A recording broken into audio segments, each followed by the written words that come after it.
Welcome to my channel. For tonight's video, I'm going to be doing a sort of educational, informative video, kind of reviewing a book that I read about sleep called Why We Sleep. We're going to touch on one of the first chapters, I believe chapter 2, which focuses on the circadian rhythm and sleep pressure as it relates to hormone adenosine and their roles in sleep.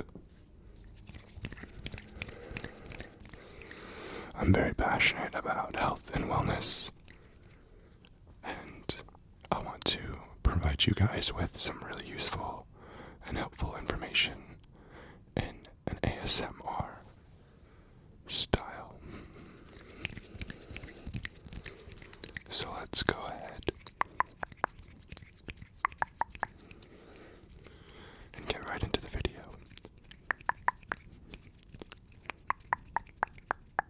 Before we get into today's video, I wanted to quickly thank the sponsor, Dossier. After learning about the incredibly high markup across the designer perfume industry due to brand name labels, celebrity endorsements, and pricey packaging, Dossier began the mission to begin the fragrance revolution, make luxury fragrances accessible. At dossierperfume, each scent is crafted of the best ingredients and the perfume capital of the world. Their renowned expert perfumers are among the top industry French noses, each of them having worked with some of the most prestigious luxury brands you see in the market today. They continue to celebrate bringing high-quality standards and values to their customers through all of their products without the markup. Dossier has perfected a wide range of designer fragrances, impressions inspired by some of the most popular fragrances, and a variety of unique original perfumes for everyone to find their personal scent. They not only create perfumes, they also have room diffusers, candles, and many other scent-related products. I get compliments every single day on my scent, and I usually mix up which cologne I use, but right now my favorite is Citrus Marine. Citrus Marine. I want to show you some of their packaging sizes, which I find incredibly beautiful. This is the one that I have many of, this cologne size. This one here is Ambery Sage.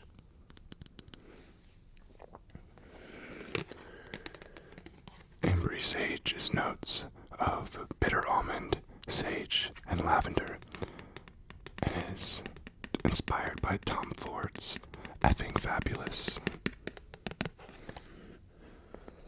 This one is new to me, this much larger size here. This one is Woody Oak Moss, which was one of the first scents I received and was my favorite for a very long time. The top notes in this one are bergamot, orange, and peach. And this is inspired by Chanel Coco Mademoiselle. I probably butchered that, but you guys know that one. And two of these super adorable travel-sized perfumes or colognes. This one here is Aromatic Star Annie's. I loved this one. I used it all already. Not this one, but the original one. And I had a candle. Oh my gosh. One of the best smelling candles I've ever had. This one here is Ambery Vanilla.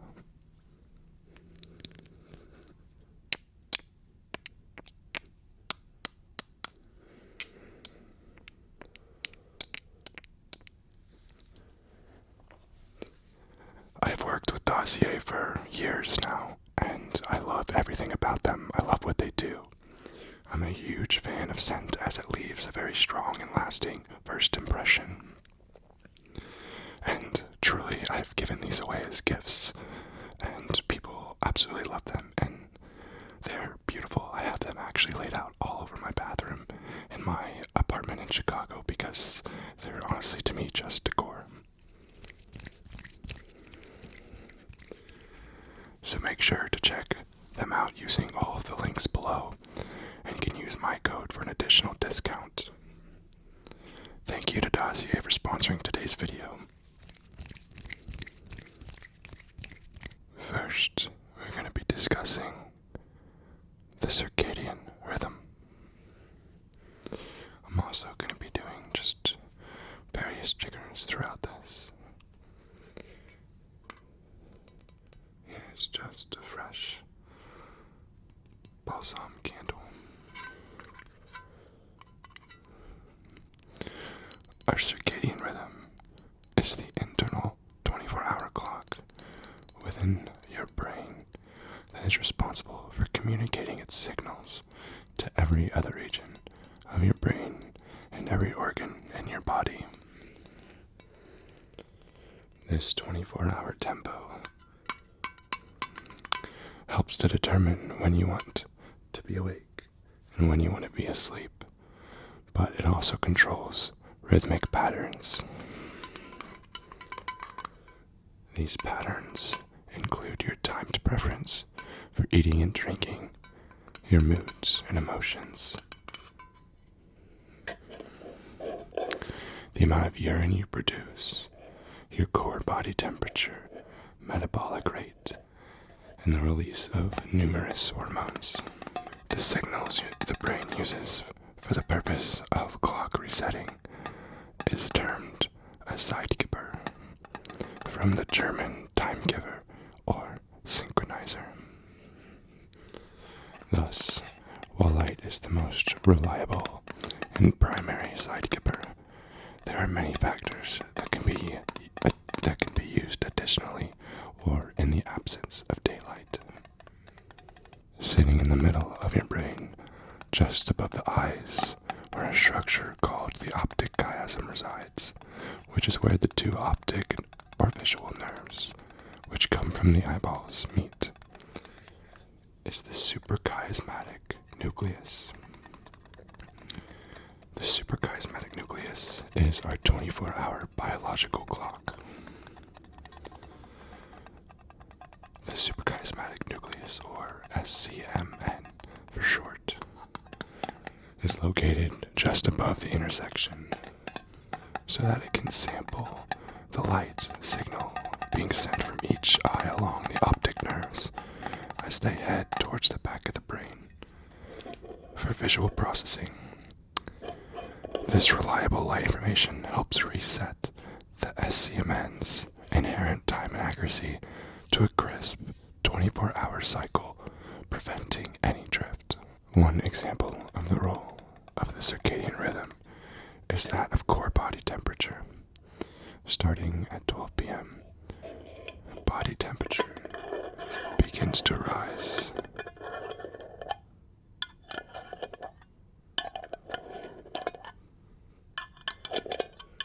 Peaking late into the afternoon. The trajectory then changes. Temperature begins to decline again, dropping below that of the midday start point as bedtime approaches. Your biological circadian rhythm coordinates a drop in core body temperature as you near typical bedtime, reaching its low point about 2 hours after sleep onset. However, this temperature rhythm is not dependent upon whether you are actually asleep, meaning that if I were to wake you all night, or keep you awake all night, your core body temperature would still show the same pattern, demonstrating that the suprachiasmatic nucleus is independent from sleep. Temperature is just one of the many 24-hour rhythms that the suprachiasmatic nucleus governs. Wakefulness and sleep are another. wakefulness and sleep are therefore under the control of their circadian rhythm and not the other way around. That is, your circadian rhythm will march up and down every 24 hours, regardless of whether you slept or not.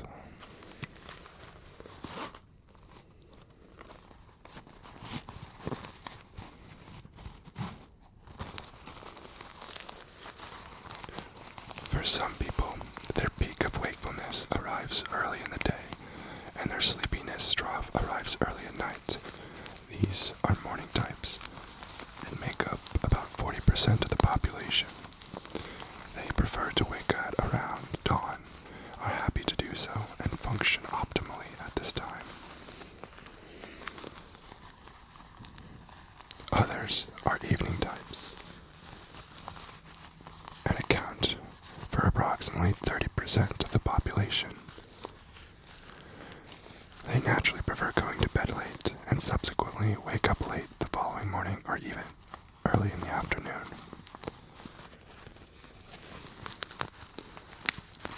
The remaining 30% of people lie somewhere in between morning and evening types, with a slight leaning toward eveningness. Unlike morning larks, night owls are frequently incapable of falling asleep early at night, no matter how hard they try. It is only in the early morning hours that owls can drift off. Having not fallen asleep until late, owls, of course, strongly dislike waking up early. They are unable to function well at this time, one cause of which is that, despite being awake, their brain remains in a more sleep-like state throughout the early morning. This sleep-like state especially impacts a region called the prefrontal cortex, which sits above the eyes and can be thought of as the head office of the brain. The prefrontal cortex controls high-level thought and logical reasoning and helps keep our emotions in check.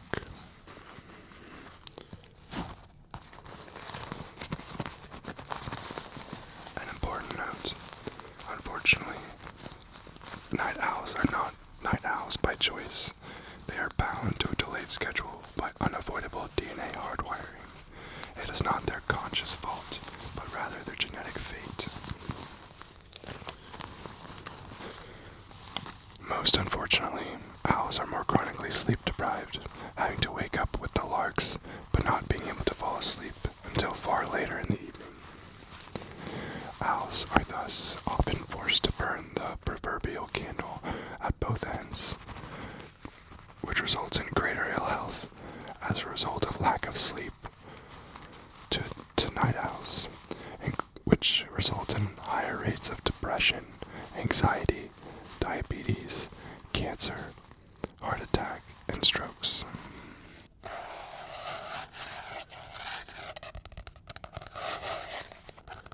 Next, we're going to discuss melatonin and its role in sleep, which is often very misunderstood.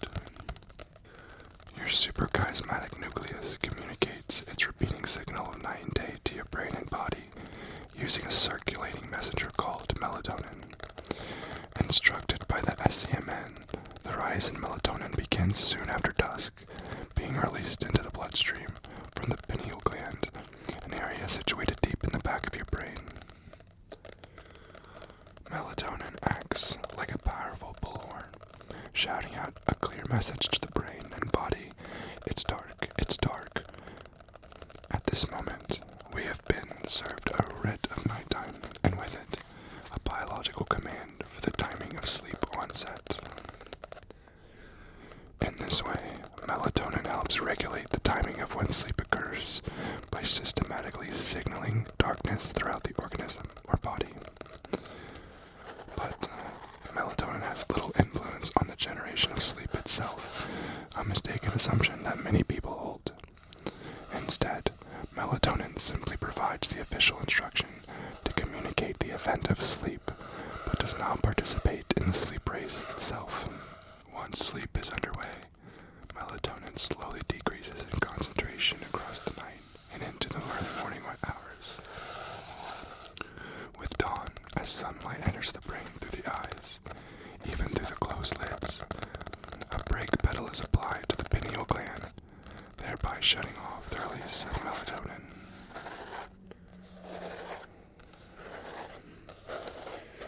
The absence of circulating melatonin now informs the brain and body that the finish line of sleep has been reached.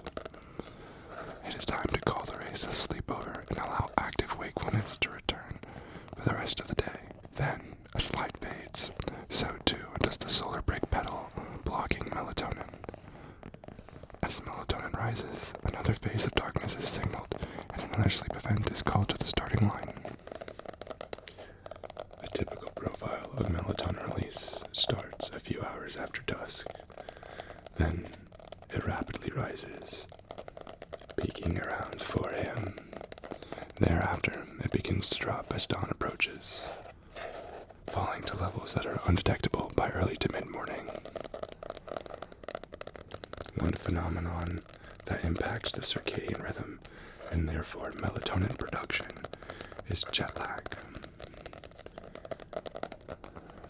Jet lag is when you feel tired and sleepy during the day in the new time zone because your body clock and associated biology still believe it to be nighttime. At night, you are frequently unable to sleep solidly because your biological rhythm is still believing it to be daytime. For every day you are in a different time zone, your suprachiasmatic nucleus can only readjust by about 1 hour. That means if you fly to a time zone that is 7 hours different from your home time zone, it could take about a week for this to balance out and adjust.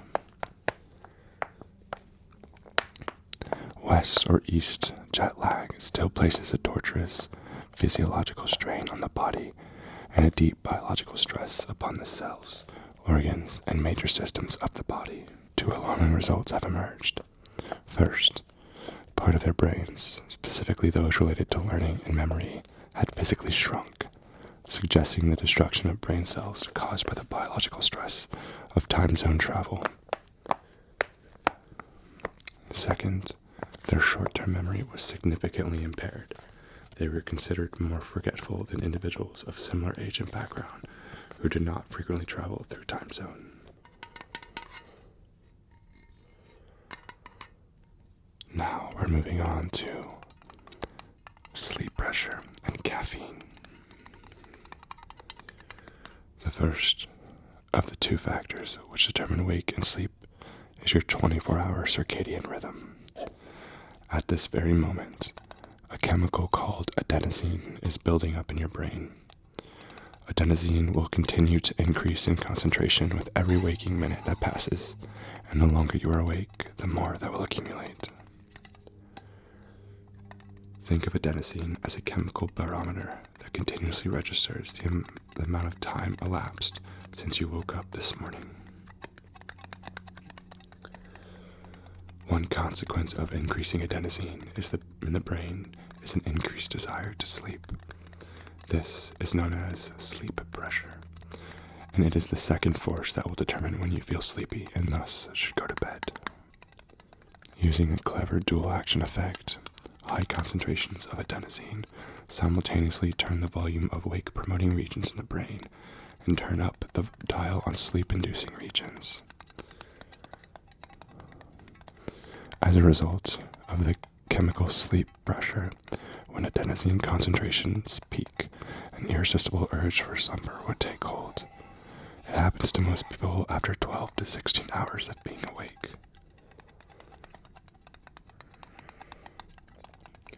You can, however, artificially mute the sleep signal of adenosine by using a chemical that makes you feel more alert and awake, called caffeine.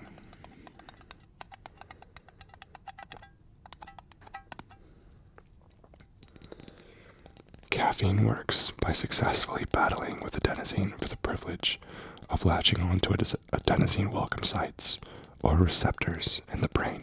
Once caffeine occupies these receptors, however, it does not stimulate them like adenosine, making you sleepy. Rather, caffeine blocks and effectively inactivates the receptors. Acting as a masking agent, It's the equivalent of sticking your fingers in your ears to shut out a loud sound. By hijacking and occupying these receptors, caffeine blocks the sleepiness signal normally communicated to the brain by adenosine. The upshot: caffeine tricks you into feeling alert and awake despite high levels of adenosine that would otherwise seduce you to sleep. Levels of circulating caffeine peak approximately 30 minutes after oral administration.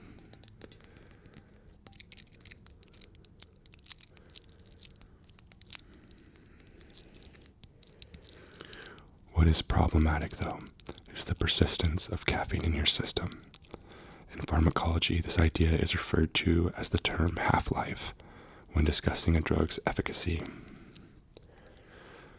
This simply refers to the length of time it takes for the body to remove 50% of the drug. Caffeine has an average half-life of 5 to 7 hours. So let's say you have a cup of coffee after your evening dinner around 7:30 p.m. This means that by 1:30 a.m., 50% of that caffeine may still be active and circulating throughout your brain tissue. In other words, by 1:30 a.m., you're only halfway to completing the job of cleaning your brain of the caffeine you drank after dinner. Sleep will not come easily or be smooth throughout the night as your brain continues its battle against the opposing force of caffeine. Most people do not realize how long it takes to overcome a single dose of caffeine, and therefore fail to make the link between the bad night of sleep we wake from in the morning and the cup of coffee we had 10 hours earlier that day. The jolt of caffeine clearance does wear off, removed from your system by an enzyme within your liver, which gradually degrades it over time. Based in large part on genetics, some people have a more efficient version of the enzyme. It takes others far longer for their system to eliminate the same amount of caffeine. As a result, they are very sensitive to caffeine's effects, meaning 1 cup of tea or coffee in the morning will last much of the day. And should they have a second cup early in the afternoon, they'll find it difficult to fall asleep in the evening. Aging also alters the speed of caffeine clearance, so that the older we are, the longer it takes our brain and body to remove caffeine, and thus the more sensitive we become in later life to caffeine's sleep-disturbing influence. If you are trying to stay awake late into the night by drinking coffee, you should be prepared for a nasty consequence when your liver successfully evicts the caffeine from your system, a phenomenon commonly known as a caffeine crash.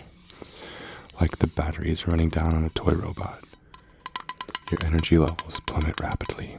You find it difficult to function and concentrate, with a strong sense of sleepiness once again. We now understand why. For the entire time that caffeine is in your system, the sleepiness chemical it blocks, adenosine, nevertheless continues to build up. Your brain is not aware of this rising tide of sleep-encouraging adenosine, however, because the wall of caffeine you have created is holding back from your perception. But once your liver dismantles the barricade of caffeine, you feel a vicious backlash, and you are hit with the sleepiness you had experienced 2 or 3 hours before you drank that cup of coffee, plus all of the extra adenosine that has accumulated in the hours in between, impatiently waiting for caffeine to leave.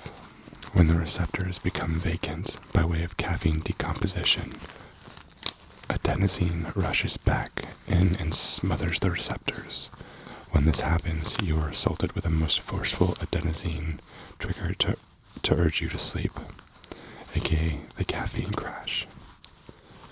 And unless you consume even more caffeine to push back against the weight of adenosine, which would start a dependency cycle, you're going to find it very difficult to remain awake.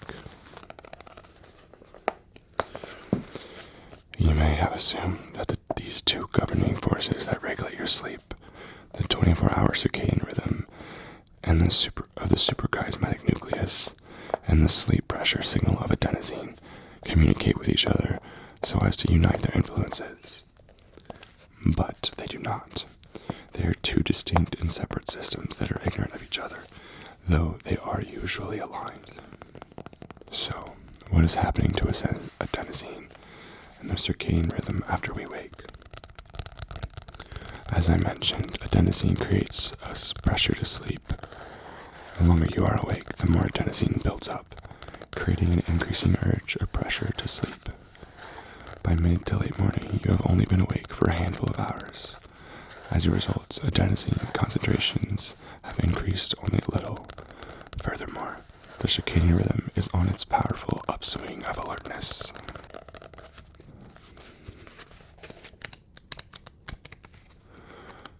This combination of strong activating output from the circadian rhythm, together with the low levels of adenosine, result in a delightful sensation of being wide awake. If you feel as though you could fall asleep easily mid-morning, you are very likely not getting enough sleep, or the quality of your sleep is insufficient. So what happens to all the accumulated adenosine that was built up throughout the day? During sleep, a massive evacuation gets underway as the brain has the chance to degrade and remove the day's adenosine. Across the night, sleep lifts the heavy weight of sleep pressure, lightening the load of adenosine, and after approximately 8 hours of healthy sleep in adults, the adenosine purge is complete. When these two processes of adenosine pressure and the circadian rhythm trade places in the morning hours, wherein adenosine has been removed and the rousing volume of the circadian rhythm is becoming louder, we naturally wake up. So how do you know if you're getting enough sleep? First, waking up in the morning, could you fall back asleep at 10 or 11 a.m.? If yes, you are likely not getting sufficient sleep quantity and or quality. Second, can you function optimally without caffeine before noon? If no, then you are most likely self-medicating your state of chronic sleep deprivation. In general, these unrefreshed feelings that compel a person to fall back asleep mid-morning or require the boosting of alertness with caffeine are usually due to individuals not giving themselves adequate sleep opportunity of at least 8 or 9 hours in bed. When you don't get enough sleep, one consequence among many is that adenosine concentration remains too high, like an outstanding debt on a loan. Come the morning, some quantity of yesterday's adenosine remains.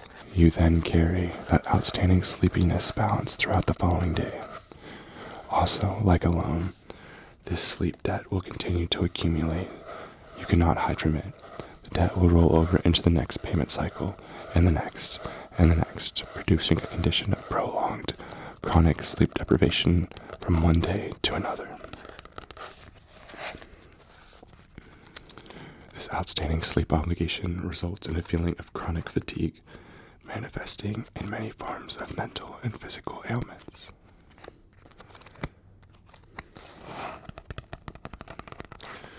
Other questions that can draw out signals of insufficient sleep are if you didn't set an alarm clock, would you sleep past that time?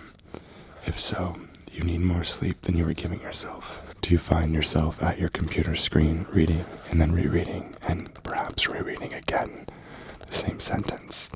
This is often a sign of a fatigued, underslept brain. There are 5 questions on a survey developed by sleep researchers that will allow you to determine your degree of sleep fulfillment. An answer with rarely or never is a score of 0. Sometimes is a score of 1. Usually/always is a score of 2. I will answer for myself as I ask to provide you with an example. The questions are: 1. Are you satisfied with your sleep? Sometimes. So that's a score of 1. 2. Do you stay awake all day without dozing? Usually. So I get 2. 3. Are you asleep or trying to sleep between 2 a.m. and 4 a.m.? Usually. So I scored 2. Number 4. Do you spend less than 30 minutes awake at night? This includes the time it takes to fall asleep and awakening from sleep. Sometimes. So I score 1 and 5. Do you sleep between 6 and 8 hours per day? Sometimes. So I score 1. With my answers, I scored a 7 out of 10, which is okay and what I expected with how I feel when I wake up. I myself struggle with sleep due to my hectic schedule and my ability to navigate stressful situations in my life, as I've experienced a lot of changes lately that I'm continuing to understand. So how did you score? Do you feel like you are getting adequate sleep and waking up feeling rested? I will be doing a part two of this video, where I'll be reviewing more information from the book Why We Sleep, and I will share the different sleep cycles or stages, what is occurring in them, why they are so important, how our lifestyle choices impact these cycles, and the mental and physical health impacts that are improved or impaired with sleep. I will also be sharing helpful tips and information you can adapt right away to improve your sleep and overall health.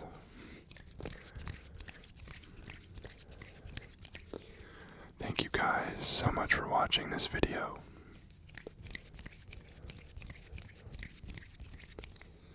I hope that this was some helpful information for you, and you're able to start implementing and use some of these ideas to improve your sleep, which is so important.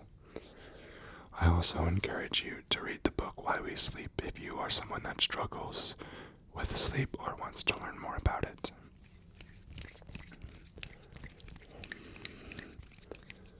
Good night, everybody. Goodbye.